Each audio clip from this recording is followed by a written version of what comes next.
Section 118 Vaisampayana said, "The magnanimous monarch pursued his journey and at different spots on the shore of the sea visited the various bathing places, all sacred and pleasant, and frequented by men of the sacerdotal caste. And O son of Parikshit, he in proper form took his bath in them together with his younger brothers, and then went to an excellent river, the holiest of all. There also the magnanimous king took his plunge and offered libations to his forefathers and the gods, and distributed riches to the leaders of the twice-born class. Then he went to the Godavari, a river that falls directly into the sea. There he was freed from all his sins, and he reached the sea in the Dravida land and visited the holy spot, passing under Agastya's name, which was exceedingly sacred and exceptionally pure. And the valiant king visited the feminine sacred spots. Here he listened to the story of what well-known feat which was achieved by Arjuna, chief of all wielders of the bow, and which was beyond the power of human beings to perform. And here he was praised by the highest members of the saintly class, and the son of Pandu experienced the greatest delight. And O protector of the earth, the ruler of the world, accompanied by Krishna, bathed in those holy spots, and speaking of Arjuna's valor in laudatory terms, delightfully spent his time in the place. Then he gave away thousands of cows at those holy spots on the coast of the sea, and with his brothers narrated well pleased how Arjuna had made a gift of kind. And he, O king, visited one by those holy places on the coast of the sea, and many other sacred spots, and thus fulfilled his heart's desire, till he came to the holiest of all, known by the name of Surparaka. When having crossed a certain tract on the coast of the sea, he reached a forest celebrated on earth. There the deities had practiced asceticism in former days, and likewise virtuous rulers of men had performed sacrificial rites.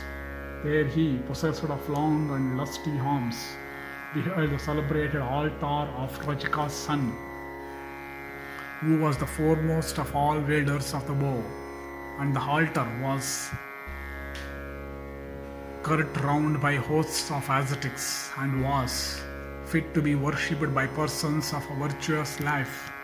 Then the king beheld the holy and delightful shrines of all the gods, and of the Vasus, and of the hosts of wind, and of the two celestial physicians, and of Yama, son of the sun, and of the Lord of riches, and of Indra, and of Vishnu, and of the Lord Creator, and of Shiva, and of the moon, and of the author of day, and of the Lord of waters, and of the host of Sadyas, and of Brahma, and of the forefathers, and of Rudra together with all his followers, and of the goddess of learning, and of the host of Siddhas, and of many immortal holy gods besides. And in those shrines the king observed various fasts, and gave away large quantities of gems. He plunged his body in all the holy spots, and then came again to Surparaka. And he, by the same landing place of the sea, again proceeded with his uterine brothers, and came over to the holy spot Prabhasa, whereof fame hath been spread by mighty Brahmanas throughout the world. There he, possessed of a pair of large red eyes, washed himself with all his younger brothers, and offered libations to the forefathers and the celestial hosts. And so did Krishna and all those Brahmanas together with Lomasa. For 12 days he subsisted upon air and water, and he performed ablutions for days and nights, and surrounded himself with fires kindled on all sides. Thus that greatest of all virtuous men engaged himself in asceticism.